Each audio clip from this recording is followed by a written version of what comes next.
CNN's Dana Bash asked Vice President Kamala Harris if she would endorse a carve-out from the filibuster to codify the national right to abortion.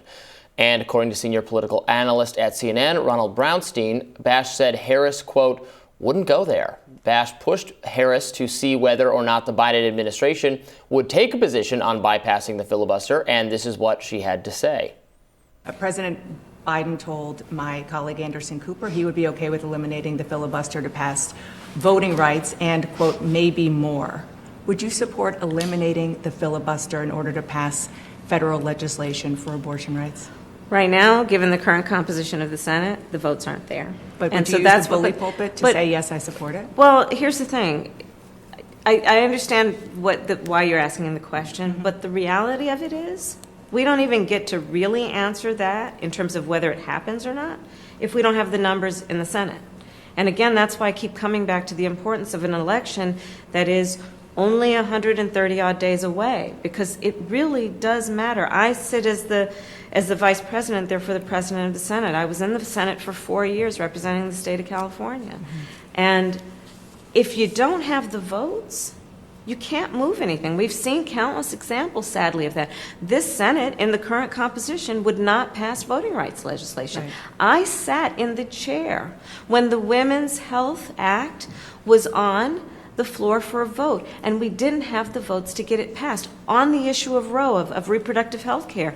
So the numbers are not there, and we can't de-emphasize the significance of that. As the vice president, as the president of the Senate, do you have a position on, I know you don't have a vote on it, but do you have a position on whether the filibuster should be eliminated? I think the president has spoken on that issue. And he said and more, he kind of left the door open. Is this where he was leaving the door open to? I think that he has been clear about where we stand on this issue of reproductive health and what the president and our administration have within our toolkit to do. I love when they keep saying, I think we've been clear, and Dana Bash keeps saying, no, you've not been clear. You obviously Why don't you been. be clear now? I think we've been clear. I don't think so. It's so disrespectful. It was not clear. It was not clear. And moreover, you know, if you want to say I have to defer to the president, he's the president of the United States, I will defer to him. You know, when he opens that door, I think a lot of people would be encouraged by it, or whatever you have to say. But also, look, the reason people are pushing for this question to be answered is because Democrats have been saying this for decades. Democrats have been saying and promising codifying Roe and trying to induce people to vote for Democrats despite being enormously disappointed by them over and over and over again, because they're hanging the sword of Damocles that is women's reproductive rights over their head.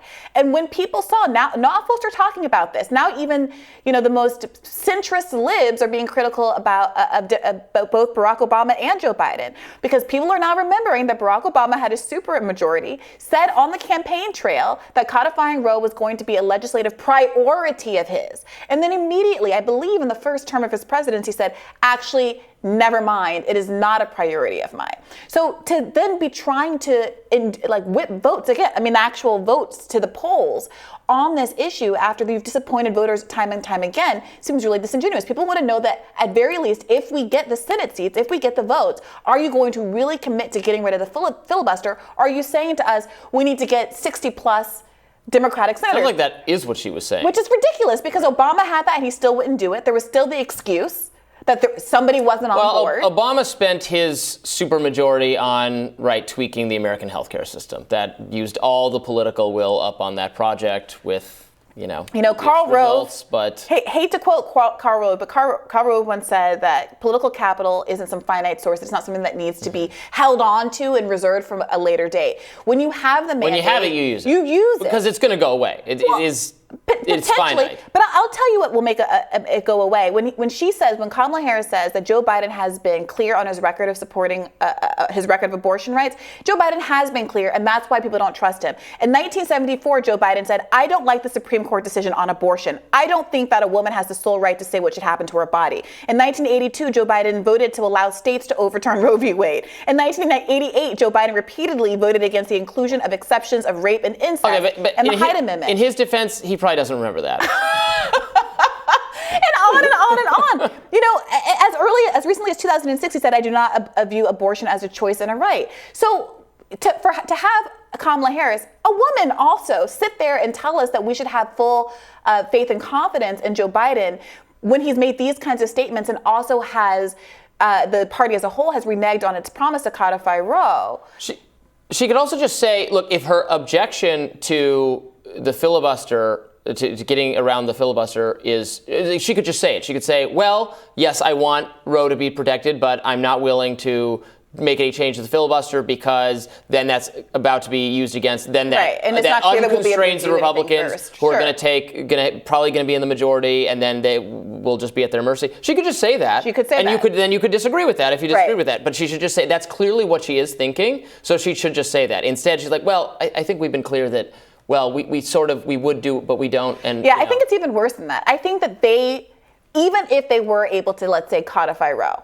and get the votes to codify Roe, they're still concerned that whatever Republicans did when they were next in power would be so extreme that it wouldn't be worth the squeeze for them to lift the filibuster if it was only to codify Roe. And so then she would be revealing how much she really thinks Roe is a priority compared to some other things that Republicans may or may not be willing or able to do. That's exactly what it is. Yeah. That is exactly what it is. Yeah. Yep.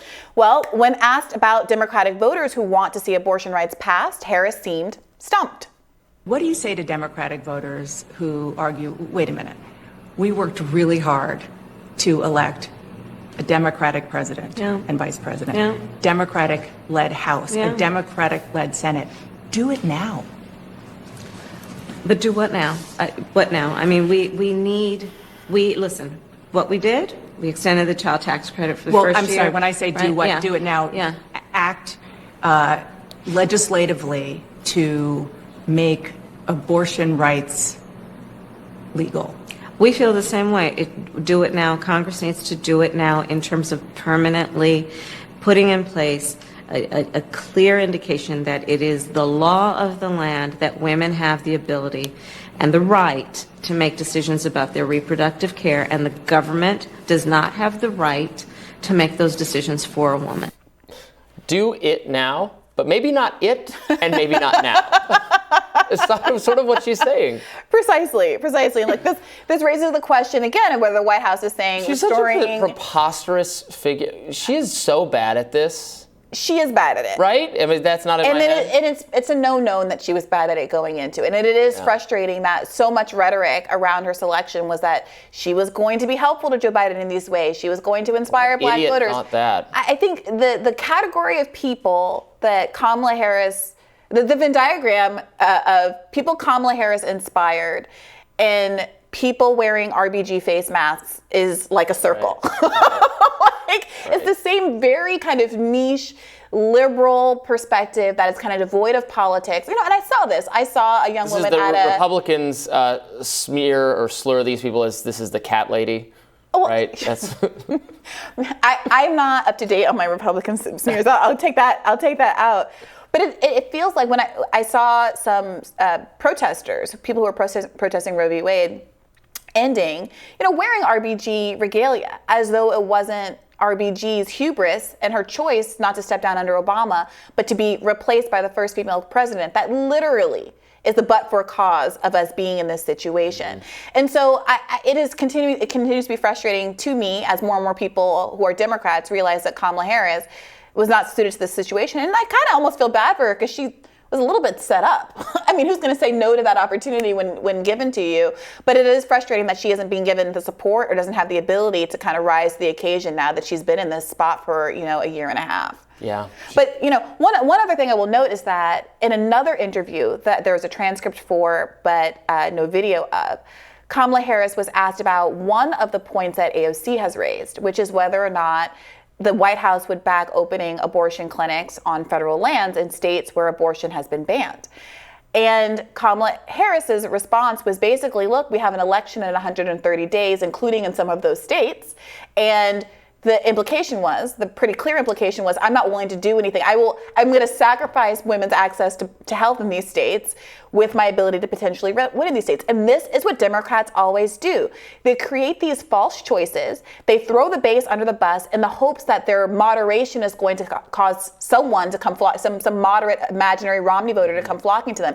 And it doesn't work. And all you end up doing is chipping away at your base until, as we talked about in another segment with Tesla and Figaro, they don't exist anymore. And they're not going to they might not have Trump to scare those handfuls of Romney voters who did come over to do that again. That's not going to happen again unless it's Trump again, which I think is not looking so likely. Well, even if it is Trump again. I mean, when you look at the young women, I don't understand that viral interview with the two young women in green in front of the Supreme Court. Yeah, we played it yesterday, yeah.